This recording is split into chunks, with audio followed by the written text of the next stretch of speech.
What's up, guys? It's Jacob with the Degenerate Gambling Life, and we have a great episode for you today. Starting off, we're going to be looking at the top 20 running backs in Dynasty Fantasy Football formats.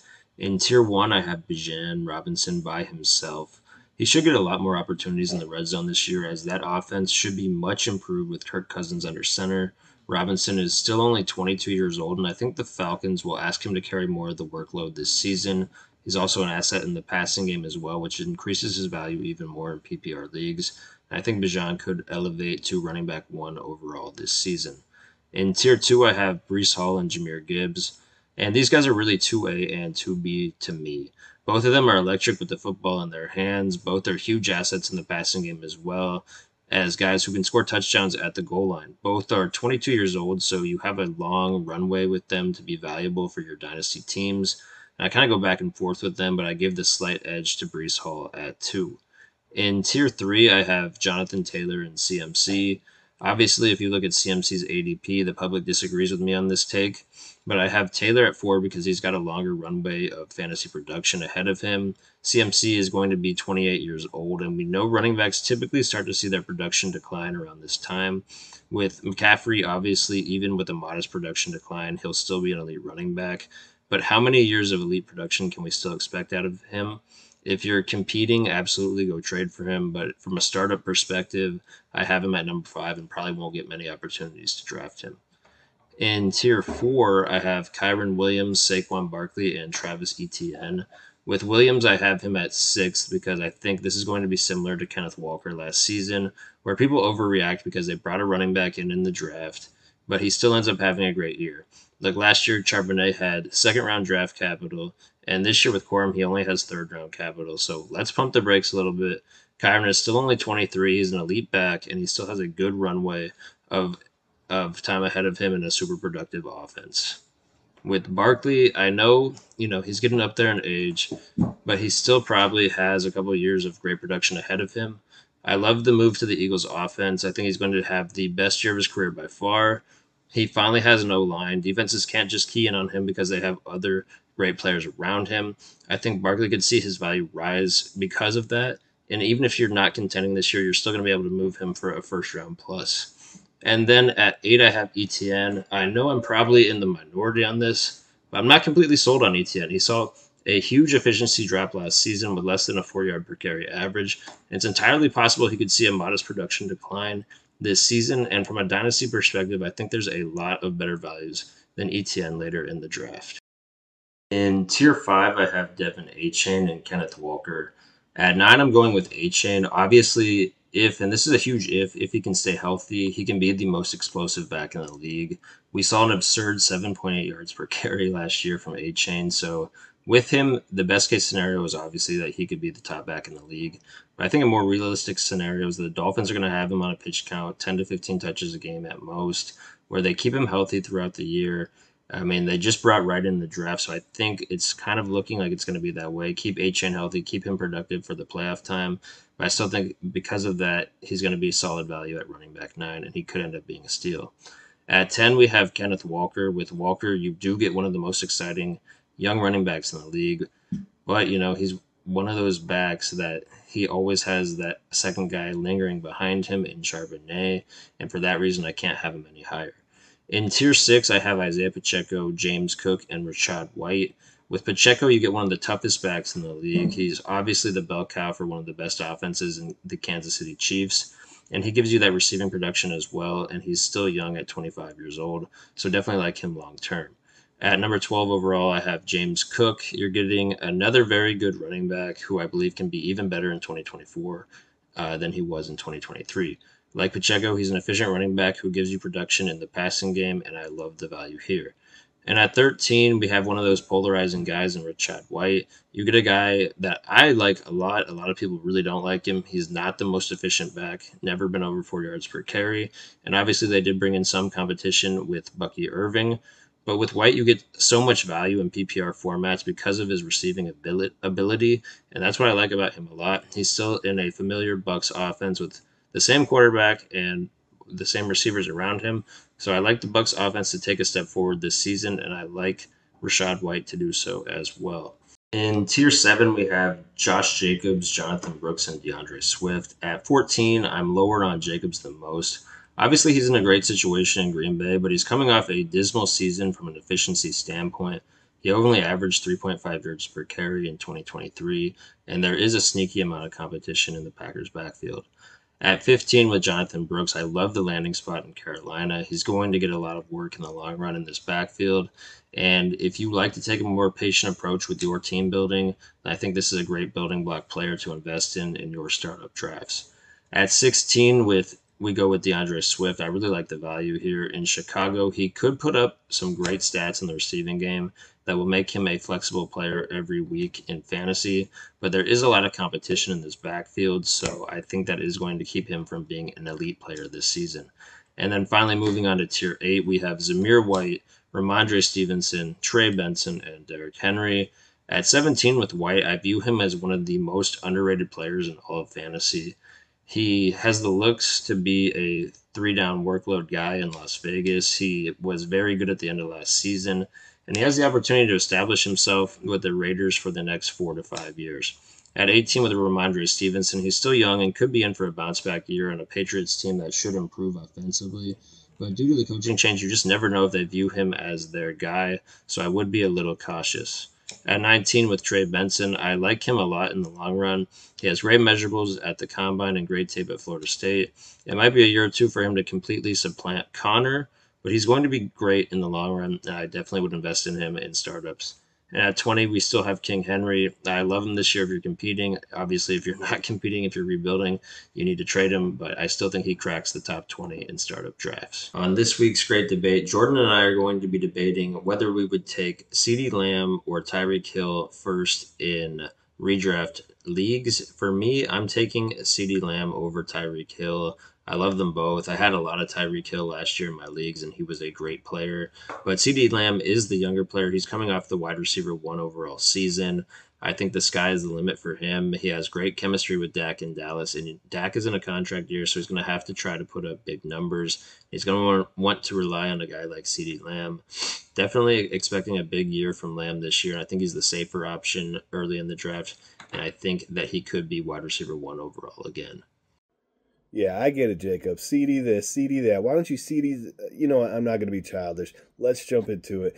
Tyreek showcases deep threat ability last year when he put up over 1,700 receiving yards, 12 touchdowns, and averaged a league leading 3.72 yards per route run. Insane. I get he's turning 30, but we're talking redraft here, and his performance suggests he'll still be at the top of his game. Excuse me, sir. Would you like another hot take? Yeah, definitely. Keep them coming.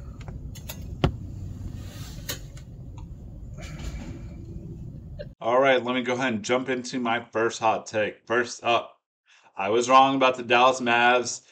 I'd hear the hatred at work and everything. I really thought the Timberwolves were the superior team, but I was partially right because I said they needed to bench Hardaway. If you watch some of my previous ones, I said that one of the keys for them was going to be Lively and just them having a really solid rotation, which is what Jason Kidd has done. So good for him making that change. I still think the Mavericks will lose to the Celtics. I just think the Celtics are the best team in the NBA this season.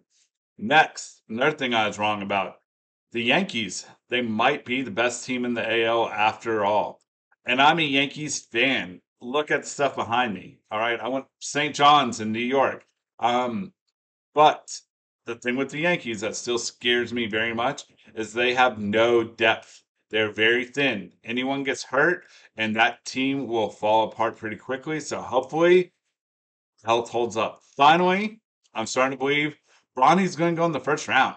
Some team is going to take him, hoping that's a miracle to let them get LeBron. I talked about this earlier. I could see a team like the Dallas Mavericks doing that. So I think it's crazy. A guy who had atrocious numbers and no scouts for the most part. We're talking about him just not even being taken in the second. And now he's probably going to go in the first, and he's starting to demand things like he won't do a two-way contract and things like that. Oh, the privilege to have the last name James on the back, but we'll see. All right, take it away, Jordan, with your hot takes. Thanks, Josh. My hot take this week is coming from the Champions League final, which is, of course, taking place this Saturday in London at Wembley Stadium when Real Madrid take on Borussia Dortmund.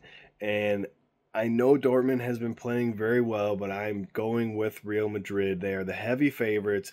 They have the young talent, super, super talented youngsters on their team that gel well with the veterans that they have in the defense and the midfield. With you got Cruz and Modric there who have been there before. I mean, it's just all setting up for Real Madrid to win. I think they win comfortably 2-0, 3-0, maybe 3-1. However, they have won it 14 times. They know what it takes. They're going for number 15, and I think they get it done. Take it away, Jacob. Thanks, Jordan. And my hot take for this week is that Bijan Robinson will be the running back 1 overall in fantasy football this season. I know you heard me allude to it a little bit at the beginning of this episode, but I do think that Robinson will be in a much improved offense this season with Kirk Cousins under center. He's going to get a lot of opportunities to score touchdowns. He's also going to catch a lot of passes as well. So I think in PPR formats, he's definitely very exciting this season. He's obviously an elite talent. He was a top 5 pick in the NFL draft. And I believe that this is the year he puts it together. He's going to be an absolute monster in that Falcons offense. And I'll be drafting him in a lot of leagues this year if he slips to me later in round 1 of fantasy drafts in redraft formats. My hot take of the week is that I believe in fantasy drafts this year that the first 2 rounds are full of a lot more landmines than usual. These rounds always do have a few players that will bust, and some years more than others. And I think this year is going to be one of the years where players just do not meet their ADP and the value that you're selecting them at. A few examples of this, I believe. In the first round, I don't think CMC is going to be worth the number 1 overall pick this year. Usually the person you take at number 1 never ends up being worth the number 1 pick. It's hard to get the best player right. But CMC, Jamar Chase, these are a few examples of first round picks that I think are volatile and should not be going as high as they are. And then a couple guys in the second round. Marvin Harrison is going early second. I think that's insane.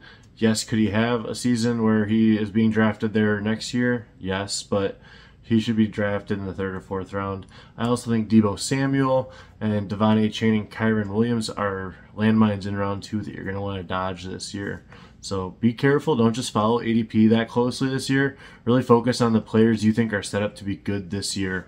Hi, it's Stacy with this week's hot take. I think the Brewers are going to take the National League Central. I think they're playing with house money, and no one expected them to do much this year. Expected it to be a rebuilding year with David Stearns going to the Mets, Greg Counsell going to the Cubs, Corbin Burns in a trade. They really weren't expecting the production they have out of a lot of the players they have been. They've had a lot of injuries, especially in pitcher. They've had 11 different starting pitchers so far this season. It's been pretty rough as far as that has gone. However, they are still in the lead of the National League. And William Contreras has yet to miss a game. He has caught or hit in every single game so far this season. He has never been left off the lineup card. That's pretty amazing, and I hope that he continues to stay healthy. We've had Christian Yelich out with injuries, and they've continued to do well, even though he missed 23 games. So I think that once we get Devin Williams, the ace pitcher, back on the mound, we haven't seen him yet this year, that will really be a boost to their bullpen, as well as Uribe, who was expected to step into Devin Williams' spot and has really lost his command. He's been sent back down to AAA. So hopefully he gets that back, and we get Williams back, and Contreras stays healthy. I think the Brewers are going to take the National League this year. I also think the Cubs' biggest downfall is the fact that their defense is the bottom third of the league. So if you're looking for a place for them to improve, it would definitely need to be their defense. What do you think? Have a good one.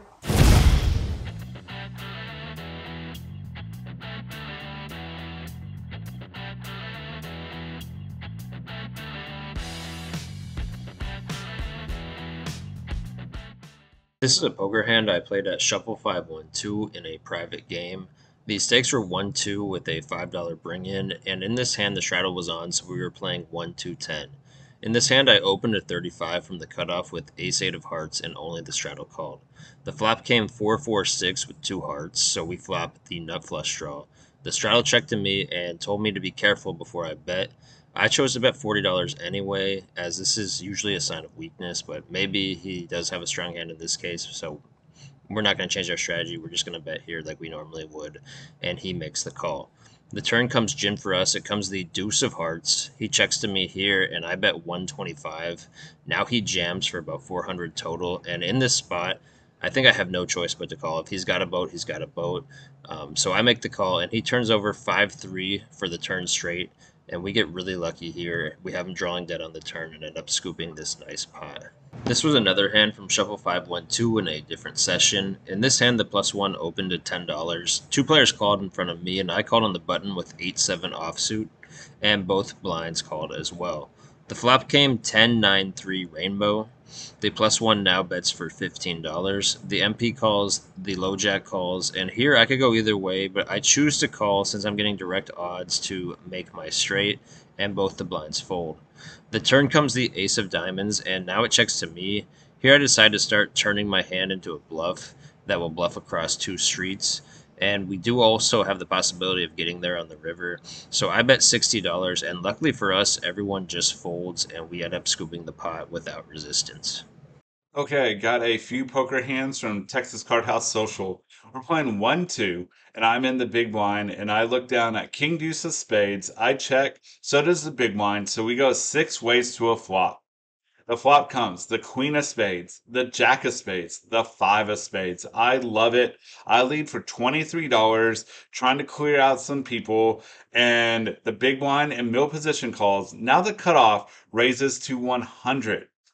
I don't want to see another spade, so I go ahead and go all in. Now the big blind goes all in. The cutoff folds. The turn is a 7 of hearts, and the river is the 4 of diamonds. I show my king high flush thinking it's good, and the big blind shows ace 4 spades for the ace high flush.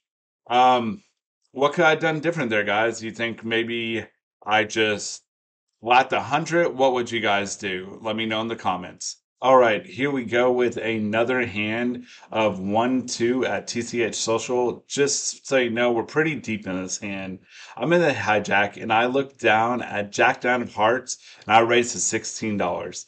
And we get 4 callers. The flop comes the Jack of spades, the 9 of clubs, the 8 of hearts.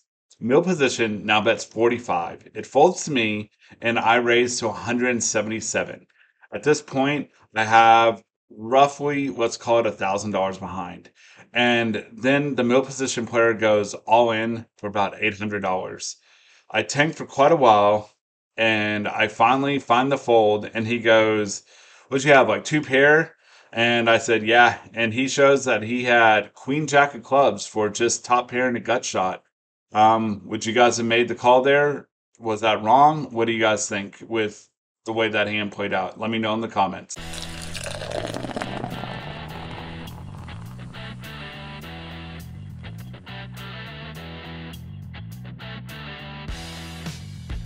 Welcome to Miller Time. I'm Kevin Miller, and on today's episode, I'm going to go over Best Ball Week 17 stacks. Now, over the last month, I've gone over 3 different waves of individual team stacks that I think you should target for best ball tournaments, and specifically what players and what rounds you should be taking them in. And today, I'm going to go over Week 17. Why Week 17? Because that's usually the final round of most of these big money tournaments on DraftKings or Underdog or other platforms. And if you have a team that makes it to Week 17, you're very lucky and fortunate, and you want to have a chance to take home one of those top prizes. So it's very important that you're stacked for Week 17. And I'm going to cover a few of my favorite stacks. Now really, at the end of the day for these best ball tournaments, you do want to ask yourself what offenses are going to score the most points this year and invest heavily in the top players on those offenses. That's how you have a good team in best ball, by scoring more points than the other teams in your 12-person league. It's not by winning lucky matchups on a head-to-head basis and a coin flip based on the matchup scoring in your normal redraft league. So you want to focus on teams that are going to have high-powered offenses. And my first example of a good Week 17 stack is the Texans and the Ravens. Obviously, everyone's loving CJ Stroud, and he's got 3 great weapons, as well as Joe Mixon. And on the Ravens side of the ball, Lamar has a very similar cast of productive characters with Derrick Henry added to the mix. I think you could really go a lot of different ways here, but I'd probably be looking to stack Stroud and one or two of his receivers against Henry, maybe even get Henry and Lamar. It's tough because all these players go between rounds like 2 and 5, so you could spend those 4 picks on different combinations of this stack. So another stack that I like is the Cowboys and the Eagles, and this could start as early as Ceedee Lamb, 2nd overall, and trying to get like a Devonta Smith and Jalen Hurts in round 2 and 3. You're not going to ever be able to get Ceedee Lamb and A.J. Brown together. You could go A.J. Brown, Devonta Smith with your first 2 picks and hope that Jalen Hurts falls back to you. And at that point, you'd be trying to get a Cowboys running back or maybe a Brandon Cooks or Jake Ferguson later on to stack with an Eagles stack. But there's a lot of different ways you can go about that. You could go Lamb, Devonta Smith, Jalen Hurts, still maybe try to get Zeke later on, Ferguson later on, one of those guys. But I think these are 2 good teams, and I think when they play late in the year, they might be playing for high stakes, and they're going to be bringing the heat. My 3rd stack is the Rams-Cardinals, another inter-division Week 17 matchup. I think both of these teams are going to be competitive this year. They've both added some weapons on the offensive side of the ball, and you could start as early as Puka Nacua and Marvin Harrison in the first 2 rounds, especially you need a later round pick for this to get both of them, because Harrison's not going to fall to you late 2nd. That's just his ADP is early 2nd, even though I don't agree with it. But then Kyren Williams you could also take in the 2nd round if, you can do different things. You could take Harrison in the 1st and Kyren in the 2nd. I don't think those are great picks, but for best ball, you want to try to be unique and hit a couple home runs. And, having Harrison and Kyren, no other team's really going to have that because that's 2 second-round players. So you can try to diversify it and do these things, but I wouldn't do that every single draft and try to reach too far. But there's a ton of later-round picks, McBride, Cooper Kupp, James Conner or Trey Benson, and Blake Corum's the late-round darling. If Kyren Williams is in trouble, Blake Corum might be the best ball hero. So watch out for this matchup in Week 17. All right, 4th, I like the Bills and the Jets. This could be one of those weird defensive games, especially if it's like snowing or something like that, because it seems like it always snows when the Bills and Jets play. But you have Josh Allen and Breece Hall and Garrett Wilson. These are all super high-end fantasy commodities, so I think you should definitely consider them. I think Breece Hall is honestly a great first-round pick. He's my RB1 overall this year. I just think he's a little safer because he's younger than McCaffrey and has less of a workload, and I think he offers that same upside as McCaffrey. I really do. Either way, you could start with Breece Hall in the 1st round and get Allen in the 2nd or 3rd round. Pair Allen up with 1 or 2 of his weapons, maybe a Kincaid and whatever receiver you think is going to be the best. Could even try to get James Cook. There's a lot of different ways to stack. Generally, the best one is quarterback, wide receiver on the same team, and then a wide receiver on the opposite team, but it doesn't always work out that way, and it could be a running back or a tight end as well. So you can try to mix it up in different drafts. Finally, my 5th and final stack that I'm going to give you guys that I think is going to be a really high-scoring game is the 2 best teams in the NFC last year, the 49ers against the Lions. I think they're both poised to have really good seasons again. They both added more weapons, and I think they're going to be even better than they were last year. I think these 2 teams will be fighting for the #1 spot, mainly because of their offense. Yes, the 49ers have a great defense, but CMC is the #1 overall pick, and you have Amon-Ra going just a few picks after him, and Jahmyr Gibbs also going in the 1st round a ton. Sam Laporta is going in round 2 or 3. And then Brandon Ayuk and Deebo Samuel are also going in round 2. So there's 3 players from each team that are going in the top 24 overall players. So 6 players in the top 24 overall are either Lions or 49ers if you think about that. So these are teams, these players are going to have a lot of high scoring games, and you definitely want to have a chance at them in Week 17. So I'd focus on one of these 5 stacks in the early part of your draft. And you can probably pair them up with different stacks that I'm going to discuss later on in your best ball draft. So let me know what you guys think. Make sure you hit that subscribe button. And until next week, Miller Time out.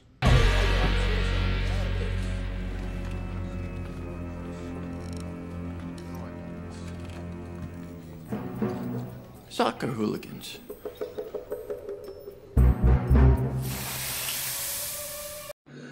Welcome back to another edition of the Added Minutes. As you can tell, I'm on the other side of my garage now. Now all I gotta do is figure out a nice backdrop for this area, and we will be all set, rocking and rolling. Anyways, let's jump into the games that we got for you guys today.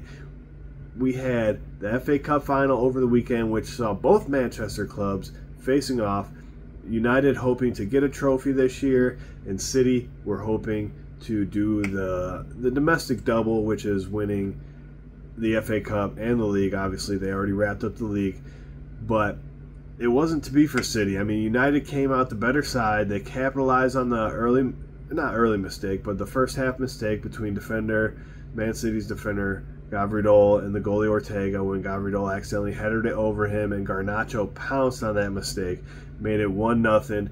10 minutes later, Man United would double their lead, 2-0 before the half. They are going into halftime swimming. And Man City only registered one shot on target the whole first half, so, I mean, Onana only had to make one save, which is huge, especially when he's kind of been mistake prone. I don't want to say he's mistake prone, but he's made some mistakes this year. So let's just go with that. And besides, I hate Man United. So it was slow going in the second half for City. They weren't really getting too much penetration. Doku would come on in the second half and score a goal, but it was too little too late. I think he scored in the 86th or 87th minute. And United would hoist the FA Cup. Glory, glory, Man United. As a result, they take over a Europa League spot. Chelsea drops down from a Europa League spot to a UEFA Conference League spot, and Newcastle gets bounced out of Europe, so no European football for them. This weekend, we also had the richest match in football. They call it the richest match in football. Why? Because it's two teams from the championship who are trying to get to the Premier League, and they are in the final playoff game. So team who wins goes to the Premier League, team who loses stays in the championship. And the reason that it's so rich is because the TV revenue that the English Premier League generates, it is cut evenly between all the teams. Next year is expected to be about 178 million US dollars. So Southampton, they scored one in the first half, and that was enough to fend off Leeds to get them back in that share of the TV revenue of the English Premier League. So congratulations, Southampton. Leeds, better luck next year. Shout out to Bayer Leverkusen, who won the DFB Pokal, so they did the domestic double in Germany, and we hope you guys had a good week. Next weekend is Champions League, so make sure you guys are watching that one on Saturday. Take it easy. Okay, on to a little bit of fantasy baseball. First up, we have Alec Marsh, Kansas City Royals. He gives you that dual flexibility that you love when someone's a pitcher. So you can start him in your starting spot or your relief pitcher spot, but he is a starter. He's available in 66% of leagues. He's player 131 on the season. He gives you 4 wins, 36 Ks, so a little bit less Ks than what you'd like, but he's got a 2.72 ERA and a 1.07 whip. So for the 3 players today, we're going to look at season average, then we're going to look at month and 2 week, just kind of give you a breakdown on different ways to look at players. Next up, we have Jake Myers, Houston Astros outfielder. He's a player that's actually been coming on a little bit as they had some injury to the outfield in just different spots. So he's someone that's definitely you should look to add. He's available in 71% of leagues. He's player number 112 for the last month. He gives you 10 runs, 3 home runs, 13 RBI, 2 stolen base, and a 343 average. Finally, a player that's been hot the last 2 weeks. Now, this player will hurt you in batting average at different times during the season, but again, the last 2 weeks, it's Nolan Gorman, St. Louis Cardinals. He gives you eligibility at second base and third base. He's available in 43% of leagues. He's player number 28 for the last 2 weeks.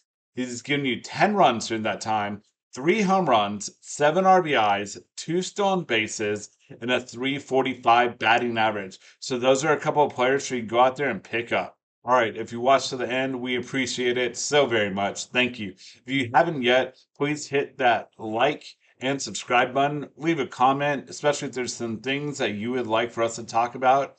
First, quick shout out. Dallas Stars just won Game 3 with a huge come from behind. Great game. As I predicted, the Stars are looking great for a team to win the Stanley Cup this year. Now, on to some business. We will be in Vegas June 6th to 10th. Plan on having a meetup game June 8th at 1 p.m. at Mandalay Bay. Also, hoping to get a session in at Caesars at some point, or maybe Orleans. I'll obviously keep you guys updated on Instagram and going YouTube Live. But we'll be in Vegas June 6th through 10th. And we're going to be teaming up with Southern Poker Tour to have 2 meetup games in Shreveport while they're running their tournament. Check out the tournament below. Hopefully, you guys can come out and play. They'll be having their tournament June 19th through the 23rd. We'll be doing our meetup game that Friday and Saturday. If you haven't yet, please check out our website. We have shirts, hats, hoodies, different things for you. I know the World Series is coming up. Hopefully, for those of you that are going out there, do great. And if you want some Degenerate Gambling Life merch to wear, definitely let us know. All right, until next week.